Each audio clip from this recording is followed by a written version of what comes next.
మంచిదండి. మనము గత కొంతకాలం నుంచి ప్రకటన గ్రంథంలోని విషయాలను ధ్యానం చేసుకుంటూ వస్తున్నాం కదండి. గడిచిన వారం కూడా రెండవ అధ్యాయము, ప్రకటన గ్రంథము రెండవ అధ్యాయంలోని విషయాలను మనం నేర్చుకునే ప్రయత్నం చేశాం. యాక్చువల్గా ఈ ఎఫెసీ సంఘం గురించి పోయిన వారమే క్లోజ్ చేయాలనిపించింది, కానీ సమయం సరిపోక ఇంకొక చిన్న అంశము మిగిలి ఉంది. దానిని కూడా ఈ వారము ధ్యానం చేసుకొని మనం ఎఫెసీ సంఘం గురించిన దేవుని ఉద్దేశాలను ముగించుకునే ప్రయత్నం చేద్దాం. 7వ అధ్యాయంలో ఇందాక చదవబడిన 7వ వచనంలో, 2వ అధ్యాయము 7వ వచనంలో క్రీస్తు వారు మాట్లాడుతున్న ఒక ప్రాముఖ్యమైన అంశాన్ని మనం నేర్చుకోవడానికి ప్రయత్నం చేద్దాం. చెవిగలవాడు ఆత్మ సంఘములతో చెప్పుచున్న మాట వినుగాక. ఇదే మాట ప్రతి సంఘంతో కూడా చెప్తూ ఉన్నాడు. మీరు గమనిస్తే 11వ వచనంలో కూడా అదే మాట ఉంటుంది, 17వ వచనంలో కూడా అదే మాట ఉంటుంది, 29వ వచనంలో కూడా అదే మాట ఉంటుంది, 3వ అధ్యాయము 6వ వచనంలో కూడా అదే మాట ఉంటుంది, 13వ వచనంలో అదే మాట ఉంటుంది, 22వ వచనంలో అదే మాట ఉంటుంది. అంటే ప్రతి సంఘంతో కూడా క్రీస్తు వారు ఒక ముఖ్యమైన విషయాన్ని చెప్పడానికి ప్రయత్నం చేస్తున్నాడు కదండి. ఆత్మ సంఘములతో చెబుతున్న మాట చెవిగలవాడు వినుగాక. ఆత్మ ఎవరితో చెబుతుందండి? సంఘములతో చెబుతున్న మాట. సంఘములతో ఎవరు మాట్లాడుతున్నారు అనే విషయాన్ని మనము ఖచ్చితంగా జ్ఞాపకం చేసుకోవాలి. ఈ వచనం ద్వారా సంఘముతో మాట్లాడుతూ ఉన్నాడు ఆత్మ. సంఘములతో మాట్లాడుతున్నాడు అని అంటే నీతో, నాతో, మనతో మాట్లాడుతున్నాడు ఆత్మ. ఆత్మ మాట్లాడుతూ ఉన్నప్పుడు వినాలి అనే ఒక విషయాన్ని కూడా క్రీస్తు వారు స్పష్టంగా చెప్తూ ఉన్నారు. ఆత్మ మాట్లాడుతూ ఉన్నప్పుడు వినాలి. ఎవరు వింటారు? ఆత్మ చెప్పు సంగతులు ఇవి. సేవకుడు నిలబడి మాట్లాడుతూ ఉన్నప్పుడు మనిషి మాట్లాడుతున్నాడా? ఆత్మ మాట్లాడుతుందా? మనిషి మాట్లాడితే మనకున్న చెవులు సరిపోతాయి కదండి. ప్రతి ఒక్క వ్యక్తికి కూడా చెవులు ఉంటాయి. చెవులు గలవాడు వినుగాక అంటే చెవి లేనివాడు కూడా ఉన్నాడని కదా దాని అర్థం కదండి. చెవి గలవాడు వినుగాక అంటే అర్థం ఏంటి? చెవి గలవాడు ఉన్నాడు, చెవి లేనివాడు ఉన్నాడు అనే కదా దాని అర్థం. ఎవరికైతే చెవులు ఉంటే వాళ్ళు వింటారు, చెవులు లేనివారు వినరు అనే కదా దాని అర్థం. అంటే చెవులు ఉండవా మనిషికి? ప్రతి ఒక్కరికి చెవులు ఉన్నాయి. మరి చెవిగలవాడే వినుగాక అని ఎందుకని అంటున్నారు క్రీస్తు వారు? ఆత్మ చెప్పే సంగతులు చెవిగలవానికి మాత్రమే అర్థమవుతాయి. అంటే ఫిజికల్గా మనకు ఏ చెవులైతే ఉన్నాయో ఈ చెవుల గురించి క్రీస్తు వారు మాట్లాడట్లా. ఎవరు చెప్తున్నారు, ఎవరు వినాలి? మనిషి చెప్పినప్పుడు మనకున్న చెవులు సరిపోతాయి. మనిషి మాట్లాడుతూ ఉన్నప్పుడు మనిషి ఆలోచనల ద్వారా వచ్చిన ఏ లేఖన భాగాలైనా, ఏ వచనాలైనా మనకు అర్థమవుతాయి. నేను మాట్లాడితే కన్నా ఒక వ్యక్తి నేను మాట్లాడుతూ ఉన్నప్పుడు అర్థమవుతుంది, చెవులు ఉన్నవాడికి అర్థమవుతుంది. కానీ ఇక్కడ లేఖనాలు సంఘముతో మాట్లాడుతున్నమాట. సంఘానికి ఏమి ఉండాలి అని దేవుడు ఎక్స్పెక్ట్ చేస్తున్నాడు? సంఘములతో ఆత్మ చెప్పు సంగతులు. ఆత్మ మాట్లాడుతున్నప్పుడు వినే చెవులు ఉండాలి. అంటే ఆత్మ చెవుల గురించి ఆయన మాట్లాడుతున్నాడు, గ్రహించే చెవుల గురించి ఆయన మాట్లాడుతున్నాడు. ప్రతి ఒక్కరికి చెవులు ఉన్నాయి. అంత మాత్రాన విన్న వాళ్ళందరూ కూడా ఆత్మ చెప్పు సంగతులు గ్రహిస్తారు అని అనుకోవడము పొరపాటు అని ఈ లేఖన భాగాల యొక్క ముఖ్యమైన ఉద్దేశం. ఇది మనం అర్థం చేసుకోవడానికి ప్రయత్నం చేయాలి. సంఘానికి వెళ్తూ ఉన్నాం, సేవకుడు చెప్తున్న మాటలు వింటూ ఉన్నాం. అయితే ఏ మాటలు నువ్వు విన్నావు, ఏ మాటలను గ్రహించే ప్రయత్నం చేసావు? ఆత్మ చెప్పే సంగతులేనా అవి, లేకపోతే మనిషి చెప్పే సంగతులా? సంఘానికి ఆత్మ చెవులు ఉండాలి అని క్రీస్తు వారి యొక్క ఉద్దేశము. వినగలిగిన వాళ్ళు ఉండాలి సంఘంలో, గ్రహించే వాళ్ళు ఉండాలి సంఘంలో, అర్థం చేసుకునే వాళ్ళు ఉండాలి సంఘంలో, అన్వయించుకునే వాళ్ళు ఉండాలి సంఘంలో. ఆ సంఘంలో చెవులు గలవారు ఉండాలి కదా. ఆత్మ చెప్పే సంగతులు ఎవరికి అర్థమవుతాయి? మనిషికి అర్థం కావు. ఆత్మ చెప్పు సంగతులు మనిషికి అర్థం కావు. లోకానుసారమైన ఆలోచనలు, లోకంలోని విషయాల పట్ల ఆసక్తి, శ్రద్ధ ఉన్నవారికి అర్థం కావు ఆత్మ చెప్పు సంగతులు. అందుకనే పర్టికులర్గా ప్రతి సంఘంతో ఈ మాట మాట్లాడుతున్నాడు క్రీస్తు వారు. ఆత్మ చెప్పు సంగతులు చెవి గలవాడు మాత్రమే వింటాడు కదండి. వినుగాక, చెవి గలవాడు మాత్రమే వినుగాక. చెవి గలవాడు, చెవి లేనివాడు వినలేడు అనే విషయము మనం అర్థం చేసుకోవడానికి ప్రయత్నం చేద్దామండి. ఇట్లాగే ఒక సేవకుడు వాక్య పరిచర్య చేశాడు. జరిగిన విషయము సేవకుని పేరు గుర్తులేదు, కానీ ఆ ప్రాంతానికి వచ్చి వాక్య పరిచర్య చేసి వెళ్తూ ఉన్నప్పుడు ఒక వ్యక్తిలో మారు మనస్సు కలిగి, అయ్యా మీరు చెప్పిన వాక్యాన్ని బట్టి నేను సత్యమును గ్రహించాను, నేను బ్యాప్టిజం తీసుకోవాలనుకుంటున్నాను అని చెప్పేసి తను ప్రేరేపించబడిన వాడే బ్యాప్టిజం తీసుకున్నాడు. సంతోషించాడు ఆ సేవకుడు. సరే వెళ్ళాడు, బాప్టిజం ఇచ్చాడు, వెళ్ళిపోయాడు. వెళ్ళి మళ్ళా మరుసటి నెక్స్ట్ ఇయర్ కూడా ఆ వ్యక్తి మళ్ళీ వాక్య పరిచర్య చేయడానికి ఆ ప్రాంతానికి వచ్చాడు. వాక్య పరిచర్య చేసిన తర్వాత అయిపోయిన తర్వాత మళ్ళీ ఆ వ్యక్తి వెళ్ళి, అయ్యా నువ్వు నన్ను గుర్తుపట్టావా? పోయిన సంవత్సరము మీరే కదా నాకు బ్యాప్టిజం ఇచ్చారు, మీరు చెప్పిన మాటలను బట్టి నేను బ్యాప్టిజం తీసుకున్నాను, నేను క్రీస్తులో జీవించే ప్రయత్నం చేస్తున్నాను అని చెప్పుకునే ప్రయత్నం చేస్తూ తూలుతూ ఆ మాట చెప్తాడనమాట. అంటే ఆ వ్యక్తి తాగి వచ్చి ఆ వ్యక్తితో చెప్తూ ఉన్నాడు, ఆ పాస్టర్ గారితో చెప్తూ ఉన్నాడు, మీరే నాకు బ్యాప్టిజం ఇచ్చారు. నిజమే, ఆ పాస్టర్ గారు అన్నమాట నిజమే, నేను నీకు బ్యాప్టిజం ఇచ్చాను, నా వాక్యం వల్లనే నువ్వు రక్షించబడ్డావు, నాకు అర్థమవుతుంది ఆ విషయము అని అన్నాడండి. అర్థమవుతుందా? మనకు అర్థమైందా ఆ పాస్టర్ గారు చెప్పిన ఈ మాటలోని ఉద్దేశం ఏంటో? నేను మా వాక్యం చెప్పాను కాబట్టి నువ్వు రక్షించబడ్డావు, నేను వాక్యం చెప్పాను కాబట్టే నీ జీవితాన్ని నువ్వు మార్చుకోలేకపోయావు, నువ్వు తిరిగి తాగుతూ ఉన్నావు. మనిషి చెప్పిన మాటలు ఆ రోజుకి ఒకవేళ మనకు చాలా బాగా చెప్పాడు అని అనిపించి ఉండవచ్చు, కానీ ఆత్మ చెప్పిన మాటలైతే తిరిగి పాత జీవితానికి ఆ వ్యక్తి వెళ్ళేవాడు కాదు. దేవుడు నిన్ను రక్షించినట్లయితే నువ్వు మళ్ళీ పాత జీవితానికి వెళ్ళేవాడవు కాదు. నీ ఆత్మ రక్షించబడినట్లయితే ఆత్మ సంగతుల గురించి ఆలోచించేవాడివి, ఆత్మానుసారమైన జీవితం గురించి ఆలోచించేవాడివి. నేను బాప్టిజం ఇచ్చాను కాబట్టి నేను నీకు కనపడ్డాను, నా వాక్యం నిన్ను బలపరిచిందేమో, అందుకనే నువ్వు మళ్ళీ తప్పిపోయావు. ఒకవేళ దేవుడే మాట్లాడి ఉన్నట్లయితే, ఆత్మ మాట్లాడి ఉన్నట్లయితే, ఆత్మ నిన్ను రక్షించుకున్నట్లయితే నువ్వు తిరిగి పాత జీవితం వైపు వెళ్ళి ఉండేవాడు కాదు అనే అద్భుతమైన సంగతి ఆ విషయం చెప్పి తన గురించి తాను కూడా చెప్పుకునే ప్రయత్నం చేశాడు కదండి. నిజమే కదా. అది చాలా గొప్ప ప్రసంగికులు ఉండొచ్చు, చాలా అద్భుతంగా ప్రసంగాలు చేస్తూ ఉండొచ్చు, కానీ ఆ వ్యక్తి తన జ్ఞానమును బట్టి, తనకున్న తలాంతును బట్టి వాక్యాన్ని ప్రకటిస్తూ ఉన్నాడా? ఆత్మచేత ప్రేరేపించబడిన వాడై వాక్యాన్ని ప్రకటిస్తూ ఉన్నాడా? సంఘంలో ఏమి జరగాలి? ఆత్మ మాట్లాడాలి. సేవకుడు ఆత్మచేత ప్రేరేపించబడిన వాడై మాట్లాడాలి. ఆ మాటలు అప్పుడు ఎదుటివారి జీవితంలో కార్యం జరుగుతూ ఉంది. ప్రతి సంఘంతో కూడా క్రీస్తు వారు మాట్లాడుతున్న మాట ఆత్మ చెప్పు సంగతులు ఇవి కదండి. ఆత్మ చెప్పే సంగతులు. సంఘము ఆత్మానుసారమైన, ఆత్మ సంబంధమైన మందిరంగా కట్టబడినది సంఘం. అది బిల్డింగ్ కాదు, కన్స్ట్రక్షన్ కాదు, గొప్ప గొప్ప పెద్ద పెద్ద సంఖ్య ఉన్న సంఘం కాదు, వేలు లక్షలున్న సంఘం గురించి, అద్భుతమైన కట్టడం గురించి క్రీస్తు వారు మాట్లాడట్లేదు. కానీ ఆత్మ చెప్పే సంఘము కావాలి. ఆత్మ మాత్రమే మాట్లాడుతుంది ఆ సంఘంలో.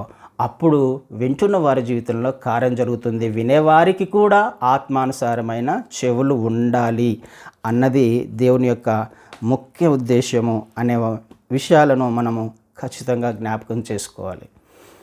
ఆత్మ లేనివాడు నా వాడు కాడు అంటున్నాడు ఆయన రోమీయులకు రాసిన పత్రికలో కదండి. ఆత్మ ఉన్నప్పుడు మాత్రమే ఆయన చెప్పే విషయాలు మనకు అర్థమవుతాయండి. ఆత్మ లేనివాడు నా వాడు కాడు అని స్పష్టంగా మనకు రోమీయులకు రాసిన పత్రిక 8వ అధ్యాయంలో ఒక్క మాట చదువుతాను. అది 8వ అధ్యాయము 9వ వచనంలో, దేవుని ఆత్మ మీలో నివసించి ఉన్న యెడల మీరు ఆత్మ స్వభావం గలవారే కానీ శరీర స్వభావం గలవారు కారు. ఎవడైనను క్రీస్తు ఆత్మ లేనివాడైతే వాడాయన వాడు కాడు. ఎందుకు ఈ మాట చెప్తూ ఉన్నాడు ఆయన? ఆత్మ ఉండాలి. ఆత్మ చెప్పు సంగతులు ఇవన్నీ. ఆత్మానుసారమైన జీవితం క్రైస్తవ్యం అంటే శరీరానుసారమైన జీవితం కాదు కదండి. ఆత్మ మీలో నివసించిన యెడల మీరు ఆత్మ స్వభావము గలవారే కానీ శరీర స్వభావము కలవారు కారు. అప్పుడు అర్థమవుతాయి నాకు. క్రీస్తు వారి ఆత్మ నాలో ఉన్నప్పుడు ఆత్మ చెప్పే సంగతులు నాకు అర్థమవుతాయి కదండి. ఈ విషయాన్ని మనం ఖచ్చితంగా జ్ఞాపకం చేసుకుందాం. సంఘానికి వెళ్ళినప్పుడు ఏం వింటున్నాం, ఎవరు చెప్పే విషయాలను వింటున్నాం, ఆత్మ నీతో మాట్లాడుతున్నాడా, ఆత్మ దేవుడు నీతో మాట్లాడుతున్నాడా, ఆత్మ కార్యాలు నీలో జరుగుతున్నాయా లేదా అన్న విషయాన్ని ఆలోచన చేద్దాం.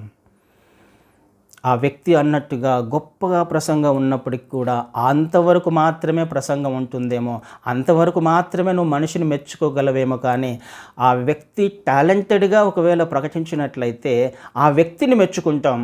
ఆ వ్యక్తి ఆత్మతో ఒకవేళ ప్రకటించినట్లయితే నా జీవితంలో కార్యం జరుగుతుంది, విన్నవారి జీవితంలో కార్యం జరుగుతుంది. ఇది మనం గమనించాలి. సంఘాలలో తేడాను గమనించాలి. సేవకుడిని మెచ్చుకుంటున్నావు అని అంటే సేవకుడిని యొక్క తలాంతులు బయటపడ్డాయి. లేదు నీ జీవితంలో కార్యం జరుగుతుంది అని అంటే ఆ సంఘంలో ఆత్మకార్యాలు జరుగుతున్నాయి అని అర్థం. ఆలోచన చేయడానికి ప్రయత్నం చేద్దాం ప్రియ సహోదరి సహోదరుడా. ఆత్మ చెప్పే సంగతులు ఇవి కదండి. అందుకనే మనం ఏం వింటున్నామో జాగ్రత్తగా చూసుకోవాలి. ఏం వింటున్నారో మీరు ఒకసారి జాగ్రత్తగా చూసుకోండి అని మనకు అనేకసార్లు లేఖన భాగాల్లో కనపడతాయి. మార్కు సువార్తలో కానీ లూకాలో కానీ. నువ్వు విన్నది జాగ్రత్తగా చూసుకో. దేని గురించి వింటున్నావు? కల్పనా కథలు వింటున్నావా? ఏదో కాస్త సరదాగా సంఘానికి వెళ్ళి టైంపాస్ చేయడానికి, మిగతా విషయాలు ముచ్చట్లు చేసుకోవడానికి సంఘానికి వెళ్తున్నావా? లేకపోతే దేవుని గూర్చిన, క్రీస్తును గూర్చిన మాటలు వినడానికే ప్రయత్నం చేస్తున్నావా? ఆత్మ చెప్పు సంగతులు మాత్రమే వినడానికి ప్రయత్నం చేస్తున్నావా? ఈ విషయాలను జ్ఞాపకం చేసుకోవడానికి ప్రయత్నం చేద్దాం. ఇవి ఆత్మ చెప్పే సంగతులు కదండి. మరియా క్రీస్తు వారి పాదాల వద్ద కూర్చుంది. మార్త అనేక పనులు పెట్టుకుంది. క్రీస్తు వారి వద్దకు వచ్చి మార్త మాట్లాడినప్పుడు ఆ సందర్భం మనకు తెలుసు. క్రీస్తు వారంట అన్న మాట అద్భుతంగా ఉంటుంది కదండి. మరియా ఉత్తమమైనది ఎన్నుకుంది కదండి. ఉత్తమమైనది ఎన్నుకుంది అనే మాట లూకా సువార్తల్లో మనం 10వ అధ్యాయంలో చూస్తాం. ఒక మాట చదువుతాను. క్రీస్తు వారు మాట్లాడిన అద్భుతమైన మాట ఒక్కసారి చదివి వినిపించడానికి ప్రయత్నం చేస్తాను. లూకా సువార్త 10వ అధ్యాయంలో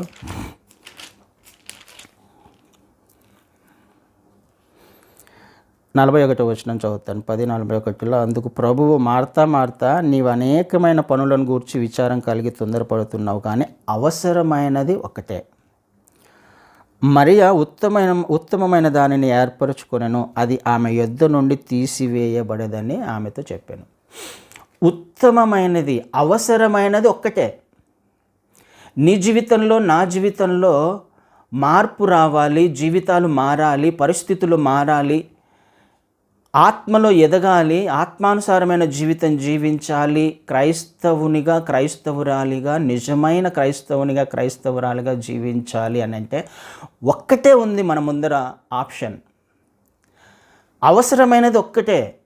ఏంటిది అది? ఆయన పాదాల వద్ద కూర్చొని మరియ ఏ విధంగా అయితే ఆయన చెప్పే మాటలు వింటుందో, అనవసరమైన ఆలోచనలు పెట్టుకోకుండా, లోకంలోని విషయాల పట్ల ఆసక్తి పెంచుకోకుండా, వాటి గురించి ఆలోచించకుండా, అవి పనులు ఉన్నాయి అక్కడ, పనులు లేవని కాదు, కదా. మార్త పనులు చేస్తుంది, పనులున్నాయి, మన జీవితంలో అనేక పనులు ఉంటాయి. కానీ ఆయన సన్నిధికి వచ్చినప్పుడు, ఆయనతో మాట్లాడడానికి ప్రయత్నం చేస్తున్నప్పుడు, సంఘంలో కూర్చున్నప్పుడు, వాక్యము ప్రకటించబడుతూ ఉన్నప్పుడు మనము చేయాల్సినది ఒక్కటే, వేరే ఆలోచనలు పెట్టుకోకూడదు. ఉత్తమమైనది ఒకటే, దానిని ఎవరూ తీసివేయలేరు అని అంటున్నాడు కదా. మన జీవితాలకు అవసరమైనది ఒక్కటే. ఏంటి అది? ఆయన మాట్లాడుతున్నప్పుడు వినడం. మరియ వింటుంది, బోధ వింటుంది అని రాయబడింది అక్కడ. క్రీస్తు వారు చెబుతున్న బోధ, ఆయన పాదాల వద్ద కూర్చొని బోధ వింటుంది. వినడము చేయాలి. ఎందుకు? వినుట వలన మాత్రమే నీకు విశ్వాసం వస్తుంది. నీ జీవితంలో నువ్వు వెళ్తున్న ప్రతి పరిస్థితిని తట్టుకోవాలి, నిలబడాలి, నీకు శక్తిని పొందుకోవాలి, ఆరోగ్యం పొందుకోవాలి, క్షేమం పొందుకోవాలి, బలహీనపడకూడదు అని అంటే ఉన్నది ఒక్కటే మన ముందర మార్గము, వినడం. ఏం వినడం? సేవకుని గురించిన గొప్ప గొప్ప ప్రసంగాలు కాదు. ఏ విధంగా కష్టపడ్డాడో, ఏ విధంగా తన సంఘాలను కట్టుకున్నాడో, తన గురించి తను బోస్టింగ్ చేసుకుంటూ ఉంటారు కదా, అవి కాదు వినాల్సిందే. క్రీస్తుని గురించిన మాటలు వింటూ ఉన్నప్పుడు నీలో విశ్వాసం వస్తుంది. వినుట వలననే విశ్వాసం వచ్చేది. ఉత్తమమైనది ఒకటే. ఎవరికి ఆసక్తి ఉంటుంది? ఆత్మ ఉన్నవాడికి ఆసక్తి ఉంటుంది అది కదండి. ఆత్మ చెప్పు సంగతులు వినడానికి ఎవరు ఇష్టపడతారో వారికి ఆసక్తి ఉంటుంది వినడానికి. అందరూ వినలేరు. మళ్ళీ లేఖన భాగాన్ని, లేకపోతే దేవుడు చెప్పే మాటలు, లేకపోతే ఆత్మ చెప్పే సంగతులను అందరూ వినలేరు కదండి. అందుకని ప్రతి సంఘంతో ఆయన మాట్లాడుతున్నాడు. ఆత్మ చెప్పే సంగతులు ఇవి. ఆత్మ చెప్పే సంగతులు ఆత్మ చెవులు ఉన్నవాడు మాత్రమే వింటాడు. ఈ విషయాన్ని మనం ఆలోచన చేసుకోవడానికి ప్రయత్నం చేద్దాం. ఏం వింటున్నాం? ఏది అవసరము, ఏది అవసరం కాదు? నీ విశ్వాసం బలపడాలి, స్థిరపడాలి అంటే ఉన్నది ఒక్కటే, ఉత్తమమైనది ఒక్కటే. అది మరియ కోరుకుంది, నువ్వు నేను కూడా కోరుకోవాలని క్రీస్తు వారు చెబుతూ ఉన్నారు కదండి. కొరింథీయులకు రాసిన మొదటి పత్రికలో, కొరింథీయులకు రాసిన మొదటి పత్రిక 2వ అధ్యాయము 12వ వచనాన్ని చదువుతాను. 2వ అధ్యాయము 12వ వచనం. దేవుని వలన మనకు దయచేయబడిన వాటిని తెలుసుకొనుటకై మనము లౌకిక ఆత్మను కాక దేవుని వద్ద నుండి వచ్చు ఆత్మను పొంది ఉన్నాము. ఈ వచనంలో 2 విషయాలు మనకు కనిపిస్తున్నాయి. లౌకిక ఆత్మను కాక దేవుని వద్ద నుండి వచ్చిన ఆత్మను. లౌకిక ఆత్మ అనేది ఒకటి ఉంది, దేవుని నుండి వచ్చిన ఆత్మ అన్నది ఒకటి ఉంది. దేవుని సంగతులను ఎవరు గ్రహిస్తారు? పై వచనాల నుంచి మీరు చదివితే మనకు అర్థమవుతుంది. దేవుని సంగతులు, ఆత్మ సంబంధమైన సంగతులను ఎవరు గ్రహిస్తారు? లౌకిక ఆత్మ గ్రహించలేదు. లోకానుసారమైన ఆత్మ ఉన్నవారు గ్రహించలేరు. ఎవరిలో దేవుని వద్ద నుండి వచ్చిన ఆత్మ ఉంటుందో, దేవుని ఆత్మ ఉంటుందో వాళ్ళు మాత్రమే వినగలరు, వారు మాత్రమే గ్రహించగలరు కదండి. ఆలోచన చేయడానికి ప్రయత్నం చేద్దాం. ఎంత శ్రద్ధగా నువ్వు దేవుని వాక్యాన్ని వినగలవో, ఆత్మ చెప్పు సంగతులను ఆత్మ చెవులతో నువ్వు వినడానికి ప్రయత్నం చేసినప్పుడు నీ జీవితంలో కార్యం జరుగుతుంది, నా జీవితంలో కార్యం జరుగుతుంది. మారాలి మన పరిస్థితులు అని అంటే ఊరికేనే మారవు కదండి. సంఘంలో నువ్వు నేను ఉన్నాము అని అంటే అది ఆత్మ సంబంధమైన సంఘము అనే విషయం అర్థం చేసుకోవాలి. ఆత్మ చెప్పే విషయాలను గ్రహించడానికి అర్థం చేసుకోవాలి. అలాంటప్పుడు నాకు ఉండాల్సింది ఆత్మ. ఆత్మ చెప్పు సంగతులను దేవుని నుండి వచ్చిన ఆత్మ మాత్రమే గ్రహించగలదు కానీ లౌకిక ఆత్మ ఉన్నవాళ్ళు గ్రహించలేరు. అందుకనే కదా బైబిల్లో అనేక రకాలుగా దూషించబడుతుంది అన్యుల చేత. అనేక రకాలుగా క్రైస్తవులు హింసించబడుతున్నారు. ఏం చూస్తున్నారు బైబిల్లో? వాళ్ళకి ఏమర్థమవుతుంది? యాక్చువల్గా బైబిల్ ఏంటి? బైబిల్ ఎలా రాయబడింది? పేతురు రాసిన 2వ పత్రికలో మనకు తెలిసిన విషయమే. 1వ అధ్యాయము 21వ వచనాన్ని చదువుతాను. 20వ వచనాన్ని 21 చదువుతాను. ఒకడు తన ఊహను బట్టి చెప్పుట వలన లేఖనములలో ఏ ప్రవచనమును పుట్టదని మొదట గ్రహించుకొనవలెను. ఏలయనగా ప్రవచనం ఎప్పుడునూ మనుష్యుని ఇచ్ఛను బట్టి కలగలేదు, కానీ మనుష్యులు పరిశుద్ధాత్మ వలన ప్రేరేపింపబడిన వారే దేవుని మూలముగా పలికిరి. లేఖనాలు ఎలా రాయబడ్డాయి మొదటగా మనకు అర్థం కావాలి. బైబిల్ ఎలా వచ్చింది మన చేతికి? ఎవరు రాశారు? మనుషుల చేత ఇది లేఖనము పుట్టలా కదండి. మనుషులు ప్రేరేపించబడి, మనుషుల ఆలోచన, మనిషి జ్ఞానంతో బైబిల్ రాయబల్లా. ఆత్మచేత ప్రేరేపించబడిన వారు రాసిన సంగతులు ఇవి. ఈ బైబిల్లో ఉన్న లేఖనాలు ఎవరికి అర్థమవుతాయి? ఆత్మచేత ప్రేరేపించబడి ఆత్మానుసారమైన జీవితము జీవించడానికి ఆత్మ కలిగిన వారికి అర్థమవుతాయి. బయట వాళ్ళకి ఎందుకు అర్థం కావట్లే ఇవి? వాళ్ళకు ఉన్నది లౌకిక ఆత్మ, క్రైస్తవులకు ఉండేది దేవుడి నుండి వచ్చిన ఆత్మ కదండి. విశ్వాసులకు ఏం ఆత్మ ఉండాలి అన్నది మనం అర్థం చేసుకోవడానికి ప్రయత్నం చేస్తున్నాము ఈ వచనం ద్వారా.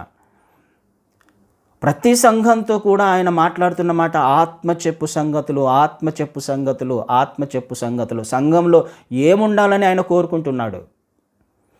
అసలు లేఖనాలే ఎలా పుట్టాయి? ఎందుకు మిగతా వారు అర్థం చేసుకోలేకపోతున్నారు లేఖనాలని? బైబిల్ని ఎందుకు అర్థం చేసుకోలేకపోతున్నారు? అన్యులు ఎందుకు అర్థం చేసుకోలేకపోతున్నారు? అందులో ఉన్న అక్షరాన్ని వాళ్ళు చూస్తున్నారు కదా. మనుషులు రాయబడింది అనే ఉద్దేశంతో అందులో ఉన్న అక్షరాలను మాత్రమే చూసే ప్రయత్నం చేస్తున్నారు. కానీ ఆ అక్షరంలో ఉన్న జీవాన్ని అర్థం చేసుకోవడానికి వారికి ఆత్మ లేదు కదా. లౌకిక ఆత్మ అర్థం చేసుకోలేదు దేవుని సంగతులను. ఎందుకు అనేక రకాలుగా హింసించబడుతున్నారు అని అంటే, లోకంలో ఉన్న వారి యొక్క పరిస్థితి మనం అర్థం చేసుకోవడానికి ప్రయత్నం చేయాలి. వాళ్ళలో దేవుని ఆత్మ లేదు, లోకానుసారమైన ఆత్మ, లౌకిక ఆత్మ ఉంది. కాబట్టే అందులో ఉన్న అక్షరమును చూసి దాంట్లో ఈ విధంగా రాయబడింది కదా, ఈ విధమైన బూతులు ఉన్నాయి కదా, ఈ విధంగా ఉంది కదా అని బైబిల్ని బైబిల్ని కాలుస్తున్నారు. అనేక రకాలుగా విశ్వాసులను కూడా హింసిస్తున్న పరిస్థితులను మనం చూస్తున్నాం. ఇది ఎందుకు అనే విషయం మనకు అర్థమైతే మనం చేయాల్సిన పని ఏంటో మనకు అర్థమవుతుంది.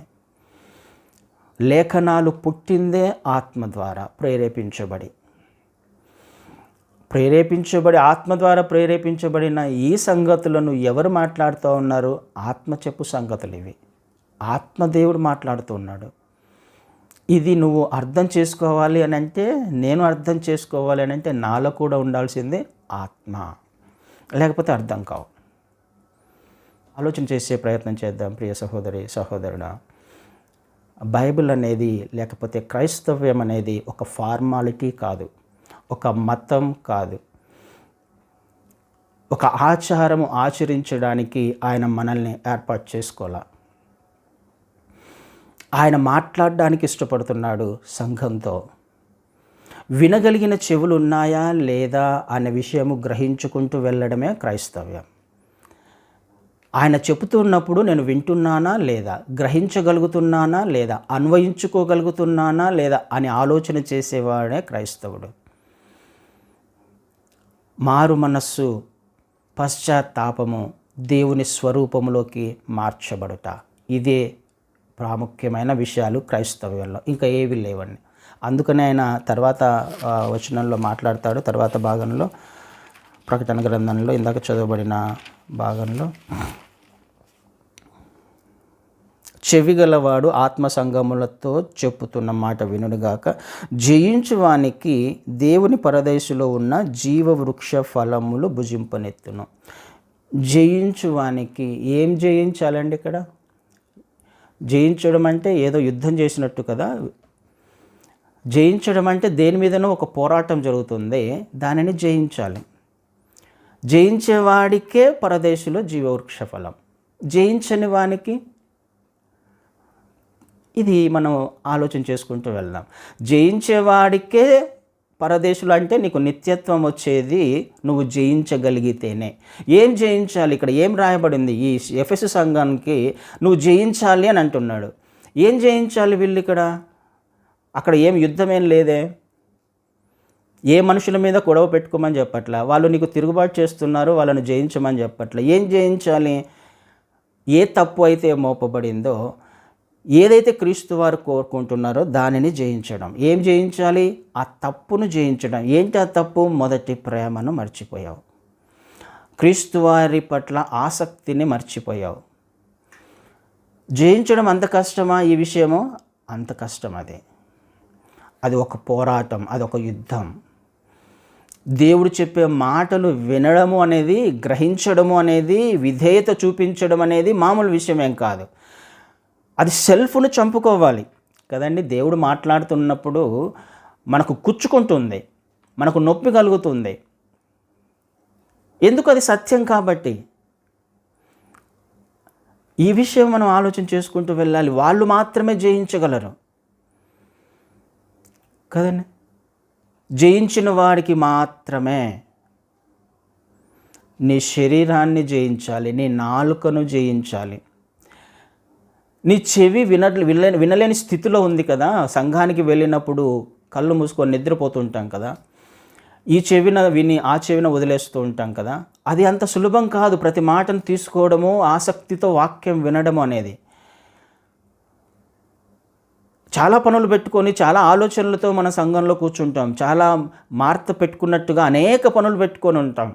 ఆ పని ఏం చేయాలో, ఈ పని ఎలానో, దాని పరిస్థితి ఏంటో, ఈ పరిస్థితి ఏంటో అనుకుంటూ సంఘానికి వెళ్ళి కూర్చున్నప్పుడు ఏం వింటాం? దానిని జయించమంటున్నాడు. ఆత్మ చెవులతో వినడానికి ప్రయత్నం చేయమంటున్నాడు. అదొక పోరాటం, అదొక యుద్ధం. నువ్వు కోల్పోయిన మొదటి ప్రేమను తిరిగి సంపాదించుకోమంటున్నాడు. ఎక్కడైతే పడిపోయావో దానిని జ్ఞాపకం చేసుకొని తిరిగి సమకూర్చబడాలి అని మాట్లాడుతున్నాడు. అదంత సులభమేం కాదు. మళ్ళీ తిరిగి ఆ పనులు చేయాలి. మళ్ళీ ఆత్మీయతలో నడిచే ప్రయత్నం చేయాలి. మళ్ళీ వాక్యం పట్ల ఆసక్తిని పెంచుకోవాలి. ఇంతకుముందు పెంచుకున్న ఆసక్తి కాదు, ఇంతకుముందు చూస్తున్న విషయాల పట్ల కాదు. మళ్ళీ నేను మొదటగా ఏ విధమైన ఆత్మీయ జీవితం జీవించానో, ఏ విధంగా క్రీస్తు వారికి దగ్గరగా జీవించే ప్రయత్నం చేశానో, ఏ విధంగా ఆసక్తి ఉండిందో మళ్ళీ అక్కడ సమకూర్చబడాలి అని అంటే అంత సులభమేం కాదు. అదొక పోరాటము. రావాలి. ఎంత దూరం వెళ్ళిపోయావో దేవునికి నువ్వు, మళ్ళీ అక్కడి నుంచి వెనక్కి రావాలిగా. చెవులో ఏం పెట్టుకున్నామో మనము వినకుండా, ఏ అపవాది ఏ ఆలోచనలు పెడుతూ ఉన్నాడో, ఏ సమస్యలు నీ హృదయంలో, నీ జీవితంలో తీసుకొని వస్తున్నాడో వాటన్నిటిని పక్కన పెట్టి చెవిగలవానిగా వినడం అనేది కష్టంతో కూడుకున్న పనే. కానీ వేరే ఆప్షన్ లేదు క్రైస్తవునికి. వినాలి. ఆత్మ చెప్పు సంగతులు విని గ్రహించి అన్వయించుకునేవాడే క్రైస్తవుడు. వాళ్ళు మాత్రమే సంఘంలో ఉంటారు అనే విషయము మనం ఆలోచన చేయడానికి ప్రయత్నం చేద్దాం. వాళ్ళు మాత్రమే జయించిన వాళ్ళు కదండి. ఆలోచన చేసే ప్రయత్నం చేద్దాం. చెవిగలవాడు. మనకు మార్కు సువార్తలో ఒక వ్యక్తి వచ్చి చెవిటి మూగ దయ్యం పట్టిన కుమారుణ్ణి తీసుకొని వస్తాడు కదా. చెవిటి మూగ దయ్యము అని రాయబడింది అక్కడ. చెవిటి దయ్యము, మూగ దయ్యము ఉంటాయా అండి దయ్యాలలో? చెవిటి దయ్యము, మూగ దయ్యము, కుంటి దయ్యము, గుడ్డి దయ్యము, దయ్యాలలో కూడా, అపవిత్ర ఆత్మలలో కూడా అవి ఉంటాయా? ఉండవండి. అవి చేసే పనిని బట్టి వాటికి ఆ పేరు వస్తుంది. ఆ వ్యక్తిలో చెవిటి మూగ దయ్యం ఉన్నాయి అంటే ఆ వ్యక్తికి వినిపించకుండా, మాట్లాడించకుండా చేసే పని అది. ఆలోచన చేసే ప్రయత్నం చేద్దాం. మనము వినలేకపోతున్నాము అని అంటే, గ్రహించలేకపోతున్నాము అని అంటే ఏదో సమస్య ఉంది. ఏదో మనల్ని బంధించింది. ఏ ఆలోచనలు బంధించాయో, మరి ఏ సమస్యలు బంధించాయో. ఆత్మ చెప్పు సంగతులు వినకుండా ఆలోచన చేసే ప్రయత్నం చేద్దాం. జయించాలి అని అంటే వాడు బయటికి వెళ్ళిపోవాలి. వినని చెవి ఏదైతే ఉందో వాడు బయటికి వెళ్ళిపోవాలి. గ్రహించని చెవి ఏదైతే ఉందో అది బయటికి వెళ్ళిపోవాలి. అప్పుడు మాత్రమే నువ్వు జయించగలవు. జయించాలి. జయించినప్పుడే నీకు పరదేశంలో ఉన్న జీవవృక్ష ఫలము, నిత్యత్వము. ఆలోచన చేయడానికి ప్రయత్నం చేద్దాం. జీవవృక్ష ఫలమును తినే అవకాశము ఎవరికి ఉంటుంది? ఎక్కడుందండి జీవవృక్ష ఫలము? జీవవృక్షం ఎక్కడుంది? మొదటగా ఏదెను తోటలో కదా. క్రీస్తు వారు దేవుడు ఏదెను తోటలో జీవవృక్షాన్ని పెట్టాడు. ఎవరు తినడానికి అది తినొద్దని చెప్పాలా దేవుడు? జీవవృక్షము ఆల్రెడీ అవైలబుల్గా ఉంది, దానిని తినమనే దేవుడు చెప్పాడు. ఒక పండుని తినొద్దన్నాడు, తెలివిచ్చే ఫలాన్ని తినొద్దన్నాడు, జ్ఞానాన్ని ఇచ్చే దాని వైపు చూడొద్దు అన్నాడు. ఆదాం ఏం మిస్ అయిపోయాడు? జీవవృక్షాన్ని మిస్ అయిపోయాడు.